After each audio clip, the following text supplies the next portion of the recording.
ఏది అయినా ట్రై చెయ్యి ఆచి చికెన్ మసాలా. ఆచి చికెన్ మసాలా. మహాశివరాత్రిని పురస్కరించుకుని కృష్ణా జిల్లా గుడివాడలోని ప్రముఖ గౌరీశంకర ఆలయం భక్తులతో కిటకిటలాడుతుంది. తెల్లవారుజాము నుంచే వేలాదిగా తరలి వచ్చిన భక్తులు స్వామివారిని దర్శించుకుని ప్రత్యేక పూజలు నిర్వహిస్తున్నారు.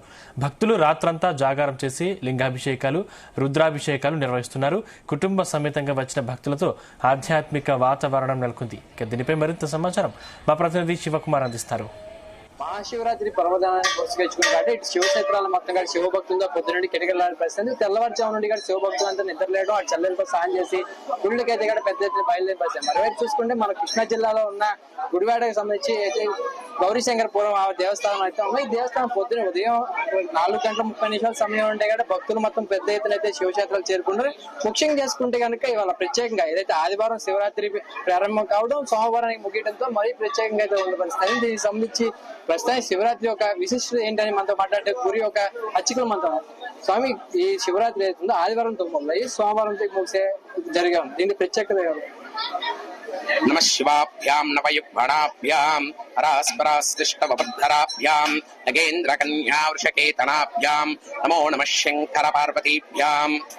ఈ రోజు మహాశివరాత్రి పర్వదినం సందర్భంగా ఆదివారం రావడం మనకి చాలా విశిష్టమైనటువంటిది. త్రయోదశి, చతుర్దశి కలిసినటువంటి రోజు చాలా విశేషమైన రోజు.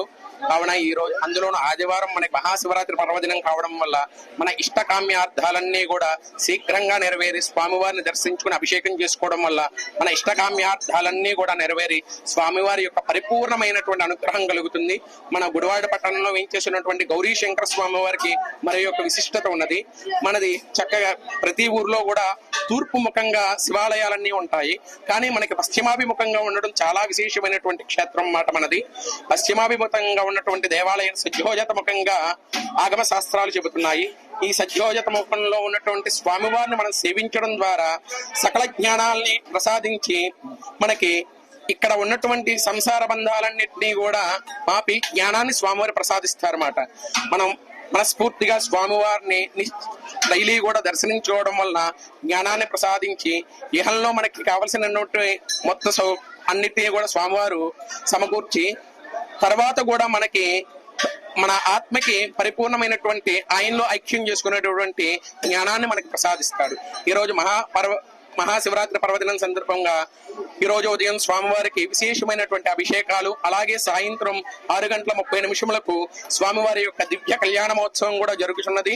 కావున ఈ మా దేవాలయం ధర్మకర్తల మండలి నెరసు సుభాష్ చంద్రబోస్ గారు, అలాగే ఈవో గారు కందుల వేణుగోపాలరావు గారు ముఖ్యంగా ఏదైతే అభిషేక పీరియడ్ అంటే శివుడికి అయితే రుద్రాభిషేకం ఉంటుంది కదా, దాని వల్ల ప్రత్యేకత ఏంటి? దాని వల్ల ఈ రోజు మనకి స్వామివారు లింగాకారంలో ఉద్భవించినటువంటి రోజు.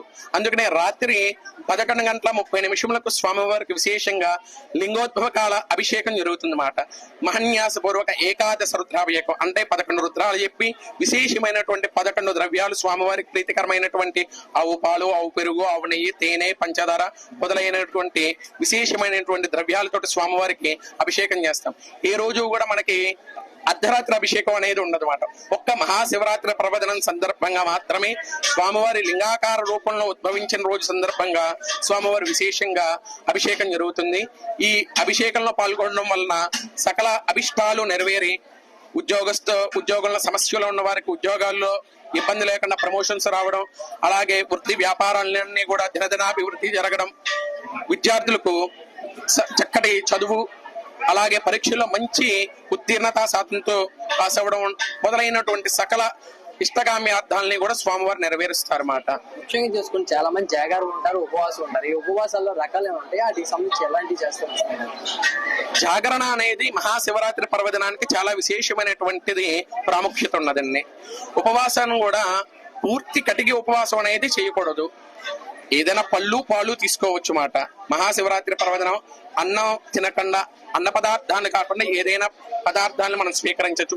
పళ్ళు గాని, పాలు, అలాంటి పదార్థాలన్నీ కూడా తీసుకుని స్వామివారి యొక్క అంటే మనం పూర్తిగా కడుపు నిండా తింటే స్వామివారి మీద మన యొక్క మనసుని లగ్నం చేయలేమన్నమాట. అందుకని మితంగా ఆహారం తీసుకుని ఈ రోజు స్వామివారి యొక్క నామస్మరణని జపిస్తూ దేవాలయ ప్రాంగణంలో జాగరణ చేస్తే సకల ఇష్టాలు కూడా నెరవేరుతాయి మాట. ముఖ్యంగా చూసుకుంటే శివరాత్రికి సంబంధించి కూడా భక్తులంతా జాగారంగా చేస్తుంటారు. జాగారానికి సంబంధించి అయితే ఏదైతే కటిక ఉపవాసం ఉంటూ కూడా కొంతమంది జాగారం చేసే పరిస్థితి ఉంది. ఈ నేపథ్యంలో కటిక ఉపవాసం చేయడం వల్ల ఎటువంటి ఉపయోగం ఉండదు. కొంతమంది పలహారం అంటే తీసుకుంటూ ఉపవాసం చేస్తే శివభక్తి ఇది అవుతుందంటూ కూడా చెప్తున్న పరిస్థితి ఉంది. కెమెరామెన్ శశితో శివకుమార్ గుడివాడ నుంచి జీ తెలుగు.